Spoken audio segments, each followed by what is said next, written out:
kuna watu guys kwa TikTok wamekaa chini wamenipangia by March date fulani nafaa kuwa na mtoto. Na shangao ni Mungu. Jamani. Like I feel like in our second year of marriage, every video we were doing, it was all about a baby, mom die and everything. And I'm like, okay, what power do I have? Like it's like I have a spiritual power that I don't know of. Ni kama watu wameona niko na nguvu mahali na uwezo na hawajaniambia. I'm not addressing anyone in particular, but this one user who has made it their life mission that in every video we post, be it YouTube, be it Facebook, be it Instagram, be it TikTok, anakuja na one agenda only. Unazali. There was also this comment there was also this comment somebody who used to write like almost in all videos that mimi nitasa. So I'm like, okay. Wow.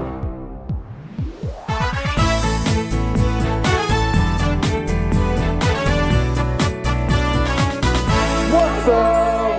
Welcome back to our YouTube channel. If you're new here, karibu sana, and if you are a returning subscriber, this is how we do it. Karibuni guys, it's been a minute. Yes. We have missed you guys. I've missed you more, but lungs. Yes. Yeah. I feel like we keep saying that we'll be consistent, but hey guys, I think when the time is right, we'll tell them what is happening behind. When the time is right. When the time is right. But I just ask that you bear with us. Sawa. Yeah, so recently, okay, tuko Mei na tunasema series mwezi uliopita. Si kitambo sana. Kidogo tu. Yes. So we celebrated our second year in marriage. And I think you saw our photo shoot and everything, and we thought of doing this video to just talk on how the things that we have learned, we have appreciated, what God has blessed us with. Yani, basically, how our second year of marriage has been. Basically, that's about it. Yeah. So guys, I hope you guys will enjoy the video. So let's kick it off. I'd like to start by reporting that your beautiful Michelle Batsheba, the one, the beautiful Mrs. Mangi, is now comfortable with my fat. 2 years in. Yeah, guys, she did it, and I'm proud of you. I'm proud of you. I'm proud of you. You have grown tremendously. Let me tell you why, babe. Hey. The first year, babe, ulikuwa ni shame. Like nikifat kidogo, ni kama wende Oh my God! Wow! Guys. Kwanza unajitolea vilipuzi. Uzuri yangu, babe, iko loud. It is loud, it is proud. Wewe babe ni silencer. Hey! Mi kwanza niko na decor, mi naendanga washroom. I don't do it like in front of you. I go to the washroom. Decor. Mbona tunadanganya watu? Decor. Kuna time fulani huyu mrembo anazamua. Baby. Alafu kwa niangalia kutoka kona. Babe, anyway, ni sawa tu. Wow, wow. Okay. Sawa. Anyway, into the serious gist. Now, onto the serious gist. I think for me, number one, I think something that tremendously we've seen in our second year is God's blessings in our marriage. I feel like the first year was hard. Alafu Mungu akasema nini watu hamjui. Kusema mmenijaribu. Wacha niwaandalie meza. Mlango. Next year nitafungulia dirisha. So akatufungulia mlango. Baraka zikaingia. Yeah, so I think we saw God's blessings. True. In terms of content creation. And also the opportunities that content creation has given us. Yeah, for sure. Yeah. Even the brands that we worked with, we also saw God's blessings in our own marriage. I feel like there were things that now maybe we struggled with in our first year, but now in our second year, God really worked with us. Yeah, we also saw God's blessings financially. Nice. For sure. Yeah. Yes. Because fact is, the first year of our marriage, we struggled. We struggled. Now, see, here's the thing. People actually don't really talk about it. People always assume, once umeolewa, you walk into the sunset. Yeah, for sure. For happily ever after, you know. But people really don't talk about how the first is really a struggle. Because again, look at it, me nilikuwa nimeweza kuishi bachelor life. Ile yenye I'm only accountable to myself. But now in marriage it's different. Yeah, you know. for sure. And the first year was interesting, but the second year we got comfortable with that, and also God opening doors for us financially. It is kako ni tumoja me personally appreciate niyo kujangana. Yeah. And there's no point in me kama mwanaume I feel weak because of how involved you are in making of our family. Okay. So that for me has been I like that. Yeah. So, by the way, we don't have these questions or anything. Like, we just wanted this conversation to flow. So, again, we'll just ask each other anything that we feel you will love to know from each other from our second year of marriage. So, speaking about how God blessed us, especially financially, what's a financial behavior or character that you feel in our second year of marriage? I actually graduated. I'd wear a gown and a cape. Babe, uko sure nataka tuongelee? No, I graduated. It means I've improved, and you feel like in terms of finances, you saw such a huge change in our second year of marriage. Oh yeah, that one. Me, I'll give it to you. Then I feel nikwambia utakuwa na. Wow, niambie. But anyway, let me just tell you. I think one thing I've seen you mature in is unaona ukiwa mdem kuna vitu ulikuwa unataka zile nataka you know.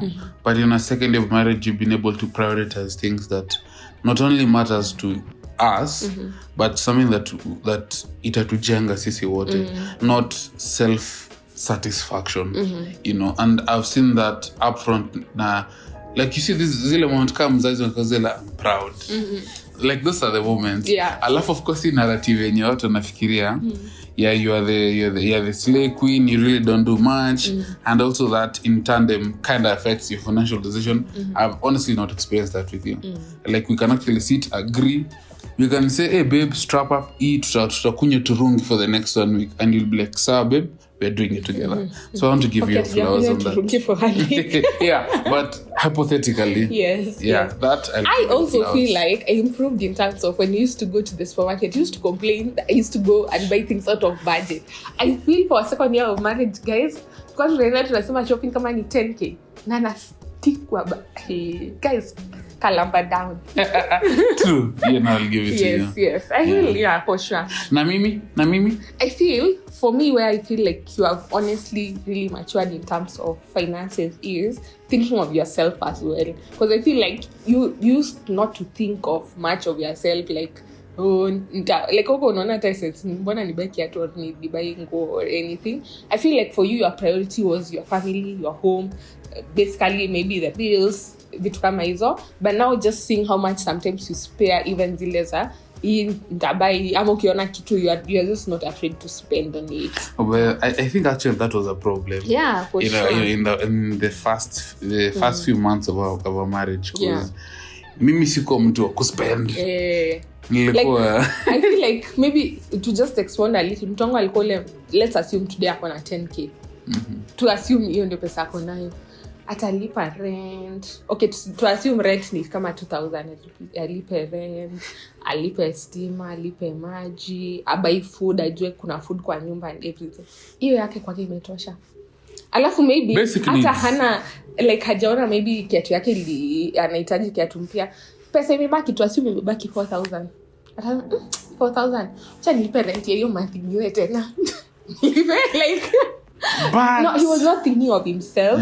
So ungepata most of the time ndio tafikiria like nifanye hii, which I understand sometimes common for men, but I also had to tell him like sometimes appreciate yourself, like tibaye to vitu. I know, and I think it's the downside and kind of upside of how I was brought up.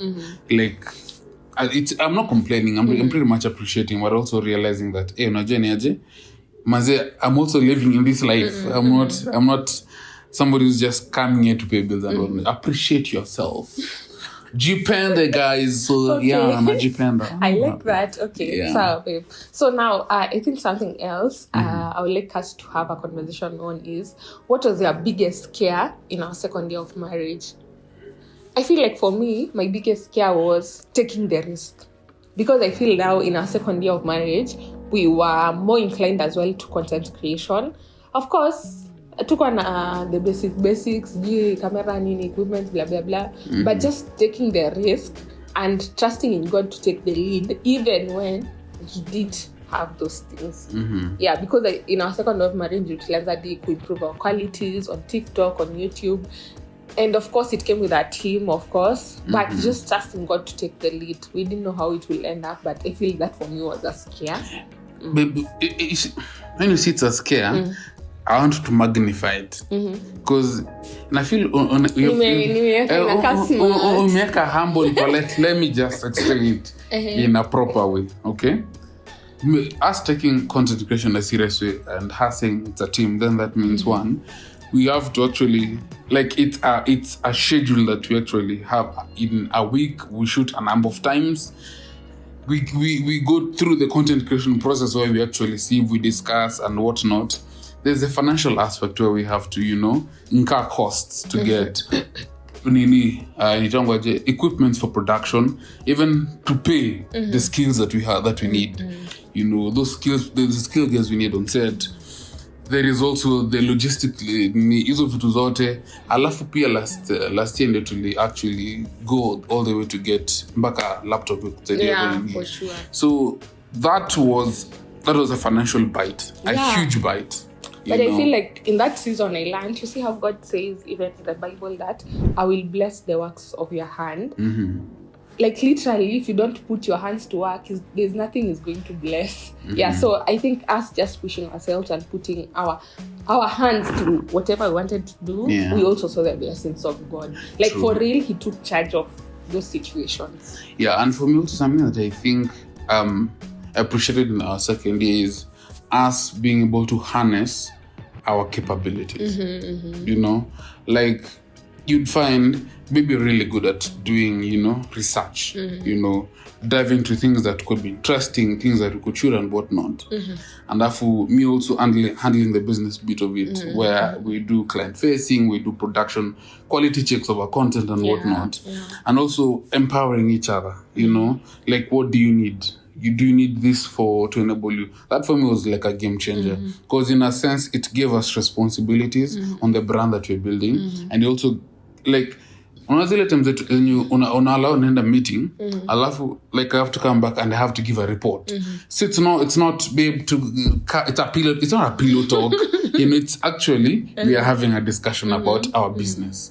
And for me, that was like a game changer on how kuna beshte Carol Okoth, shout out, aliniuliza, how is marriage as content creators? I'm like, I never really thought about it that way, because for us content creation is highlights of the things that we do, which are fun, but we do marriage like it's like the really morph that we actually encourage each other and we sharpen each other. From that's for sure a game changer. I also feel like in our second year of marriage, something I'm also so grateful about is we are able to maximize on your capability as an MC. Okay, we can MC the both of us, but I think he's more talented in being an MC as compared to me. Well, I feel like for me, MC sijui kitu kama harusi nini, I will probably MC something corporate, which is also a stronghold of yours. So I'm grateful that in our second year of marriage, God enabled us to travel and MC, which I feel was so big.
For sure. Man, that So I feel like it was like over 3K people. Yeah. And being in Rwanda, because we always anticipated to go to Rwanda. Yeah. And God just brought it to us like, my children. Shikeni. Yeah. Yeah, so we were able to go to Rwanda and MC for the Way of Hope. The Way of Hope is such an amazing. Hey, I want to. Hey, Munieke began. Now I'm going both. Yeah, so I feel like God enabled us to travel because our whole December was basically travel. We were not here Actually, 3 weeks of December we were to spend 1 week in. Actually, the whole of December you were emceeing because you started the gender reveal ya Miranis, you MC. Oh yeah. Tukatoka hapo tukaenda harusi ya Juma where you MC. Tukatoka hapo tukaenda TZ, kutoka TZ tukaenda Rwanda. Yeah, so we are grateful to God. I feel like that really brought out your skills. Yes. And I think in ile pati tunasema kwa video, if you're looking for corporate MC and you're looking for a duo or a single MC, we are here to offer the services. For sure. We can of course give you that at a good rate. Yeah, usiogope. Hii kitu tunaongeanga. Tunaongea tu usiogope. Unasema tu bei yako. Speaking of which, but I realized last year we kind of had a bucket list of things that we wanted to do and places we wanted to travel, and kind of God gave it to us without putting so much thought to it. Yeah, for sure. I'm curious, is there a place you want to travel this year? Yeah. I want you to manifest, babe. I feel like this year, something that we wanted, myself and my husband, we want to go to Zambia and Zimbabwe. Probably even to South Africa, because I feel most of the content even that we do on TikTok is usually South African music, because we love South African music and they are rich in a cappella. So of course we see some of their posts. We love to attend their concerts. Like watu kama Redeemed Family, ni watu naweza taka, I would like to attend their concerts in Zimbabwe. There's this of Sijino wa Zambia. These guys give me a headache to Zitha Harmony. My God, these guys give me a pain, but I thoroughly enjoy.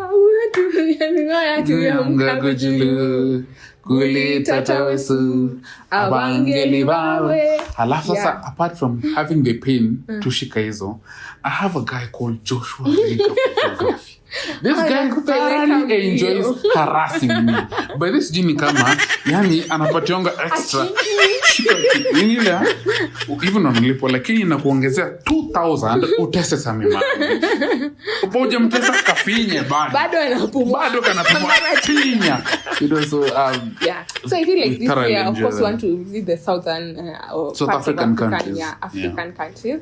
Yeah, I'm manifesting one again because we love to visit, like, I would love to experience the Adventist community there. Yeah, and then apart from that, whatever Adventism, of course, I would love to go back to Rwanda. I think I just had an amazing time. Like I feel Rwanda was just wow. You know what's funny about it is when you were in Rwanda, I constantly told you, babe, and you give me money, I will relocate to Rwanda. Yeah. I will relocate to Rwanda.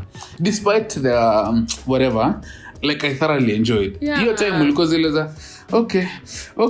I think for me, my issue was the communication challenge, because now Rwandese, they speak lots of Kinyarwanda and French. They also speak English, but not so much. I think wanaongea I think nilikuwa hapo wanaongea Kinyarwanda sana. So communication was a barrier.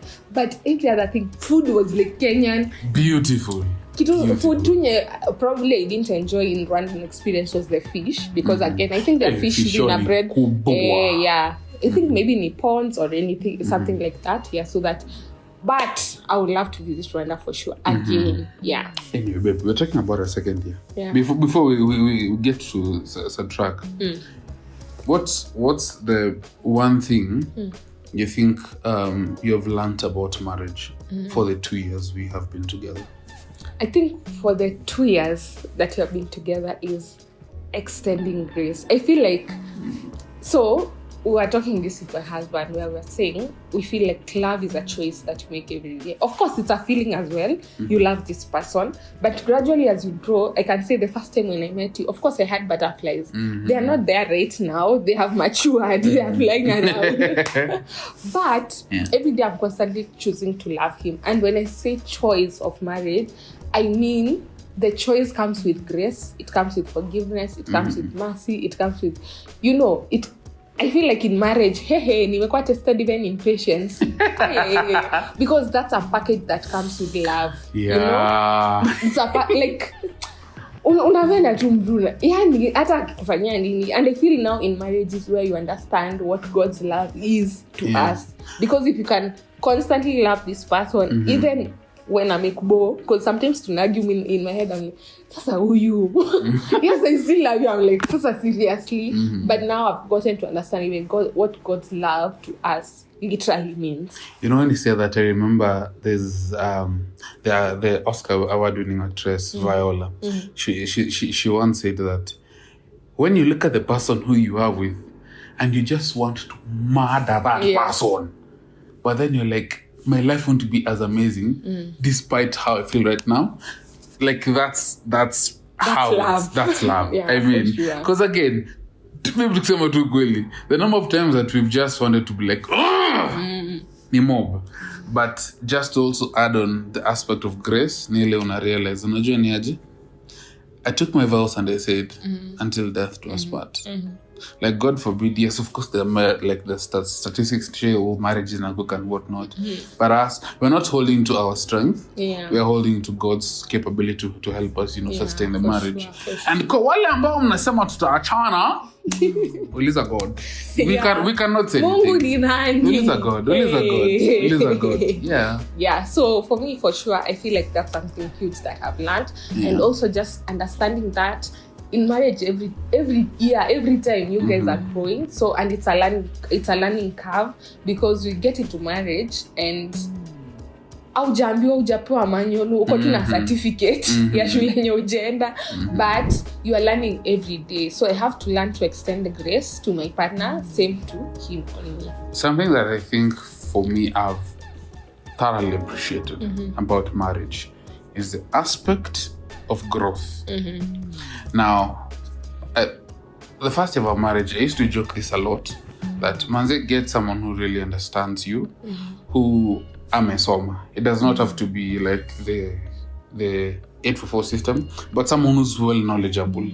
And I think I pride myself with this, because having you by my side, someone who's educated with proper comprehension and somebody who's pro-growth and whatnot, you've been able to push not only me, but as our brand to aspects and greater avenues that nakasema, would I have been here? Would you have been here? You know? So the aspect of growth for me is like a big thing. And that, I think that's what marriage has taught me. Alafu by the kako kitu moja, I think I should say this. Hakuna kitu painful kama growth.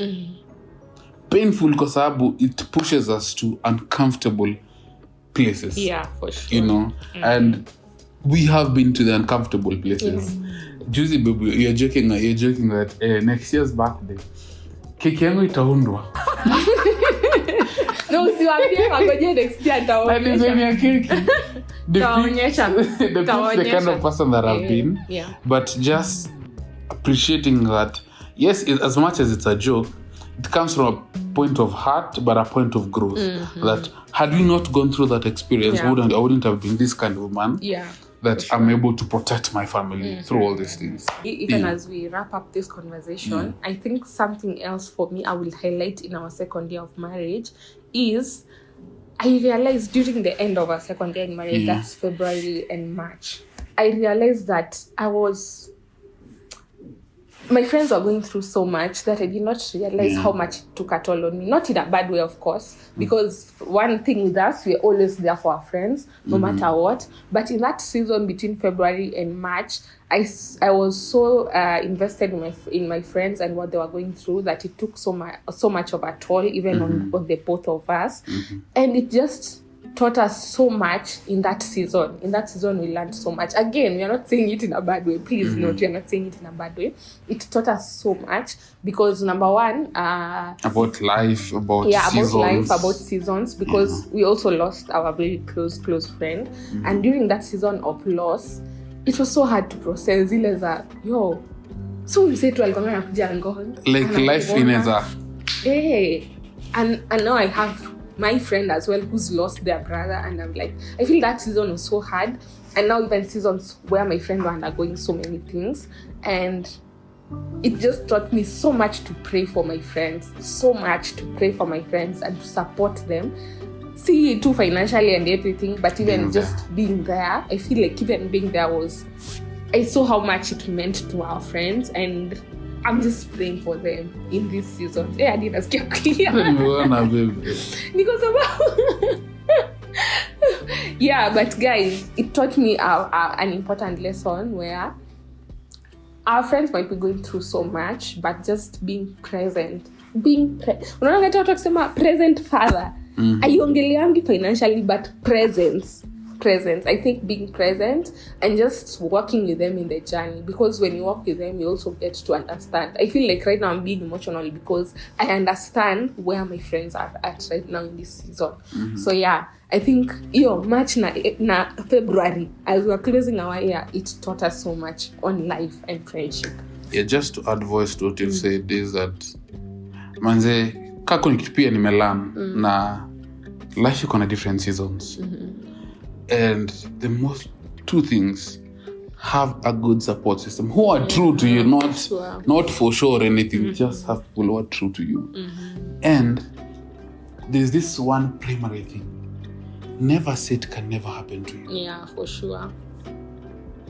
Forgive my French, but when life starts serving you the effed up cards, that is a painful season. Sema when it rains, it pours. Yeah, when it rains, guys, it pours. Yeah. And I think as tulianza tukisema, in time you'll come to understand. Yeah.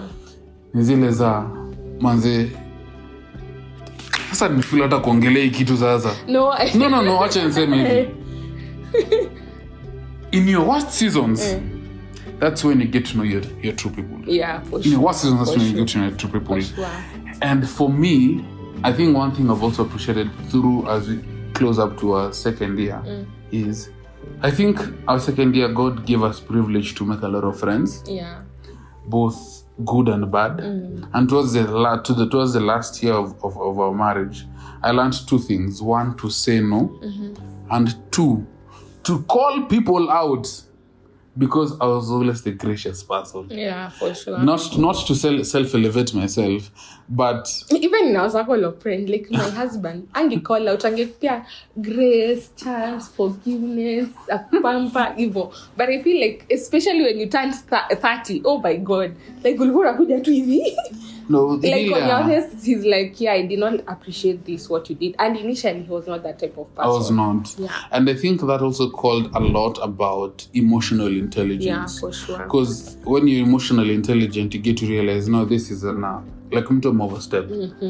Alafu you're able to actually respectfully call out someone and put them in their place. Not that you have displaced them, but you've actually marked your territory of comfort and realize, okay, this is who I am. This is how I get to move through my second day of marriage and how I interact with my friends. That has been a game changer for me, honestly. Yeah. And I think even, babe, like we used to say when in our marriage, we used to tell God, teach us not to be jealous whenever our friends whenever you bless our friends. I feel like that phrase is so strong because sometimes even to our life right now. Yeah, people around you, your friends are being blessed by God.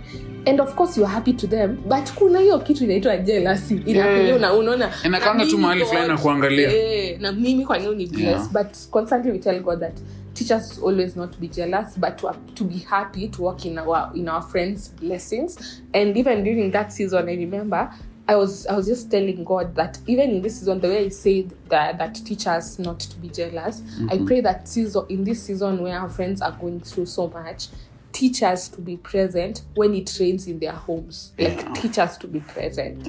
Yeah. So for sure we saw that season was hard, but we learned so much, and we are praying for our friends wherever they are. We love them.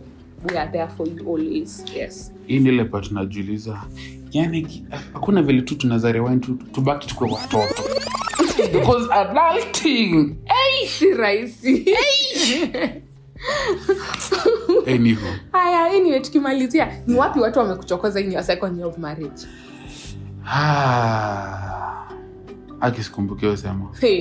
Mimi pia watu wamenichokoza.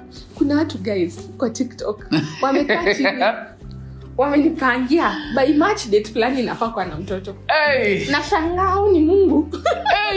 Jamani. Like no, I feel like in our second year of marriage, every video we were doing, it was all about a baby, meamua mzai and everything. And I'm like, okay, what power do I have? Like it's like I have a supernatural power that I don't know of. Ni kama watu wameona niko na nguvu mahali na uwezo na wajaniambia. And the sad thing with society is that whenever it comes to things like childbearing and everything, people tend to forget that children are a gift from God. Yes. Like literally this is a gift. Alafu sadly, they also put the whole responsibility on the wife. Yeah, for not sure. Realizing these are two people who are involved. Yeah. Because I can't, like, Mungu akiamua kugift at a gift, you'll see by fire by force. Do you understand the meaning of gift? Gift, yeah. It's a gift for sure. So I feel like everything that we are doing, it was all centered on having children. And even the season where most of our friends were pregnant, and I was, of course, I'm not pregnant, but now people are focused on na wewe tebo ongelesheni rafiki yenu pia yapate mimba. Yeah, and I'm like, people have different seasons, different plans on how they want to, you know, grow their family and everything. Again, we are very happy for our friends who have babies. Hey, me I love those babies. Kwanza nafurahi the fact that nikifika tu na wabeba hawali mambo ya kutolala usiku not in our portion right now. Yeah, naachia wazazi. Yeah. But yeah, so we are so happy for our friends who have made it in this journey of parenthood. Yeah. But I feel like people now need to learn that in God's time, He will surely make it happen. Yeah. Yes. Alafu now considering like me who like oversee the whole content bit, I'm not addressing anyone in particular, but this one user who has made it their life mission that in every video we post, be it YouTube, be it Facebook, be it Instagram, be it TikTok, anakuja na one agenda only. Munazaa lini? There was also this comment who used there was also this comment somebody who used to write like almost in all videos that mimi nitasa. So I'm like, okay, wow, Gaina, okay. I feel like, of course, those comments are usually hurtful, but I feel like for me, what has helped me that it doesn't nag me or bother me is the amazing support system I have from my family. That's my mom, my mother-in-law, our family, and our friends. Yes. Mi kwanza alafu kuna group inaitwa TMM. Shout out. Like kwa comment. Ay. Kwanza kuna my people in there. Kina Masha. Kina sineti kina kweli. Awase wananipigania. I love you guys. I love you so much. Yeah. So I feel like just understanding that this is a gift from God, and in His time, He will make everything beautiful for sure. I think for me, I rest with the comfort knowing, regardless of what life gives us, God is going to be ahead of us in every season. For sure. And if anything, I think in a partner, babe, I think I've not loved you more than I have right now. Oh. That Manzemi, I thought I knew you 5 years ago. I thought I loved you 5 years ago. But now that I get to see the woman that you're becoming through all those seasons of life and challenges and whatnot, I love you right now. Oh, thank you. And mbona ndile kwa mrembo? I wonder. It's gold. It's me. It's me on you. Yeah. Ati mbona niendelea kushine Vaseline? Anyway, guys, thank you so much for being part of this amazing video. I hope you've enjoyed. But again, we're trying to get back to our consistency track. Aki guys, najua nimesema can shit can die, lakini saizi can down. Ezima badilika number down. Tuta improve for sure. Until next time. Bye. Bye.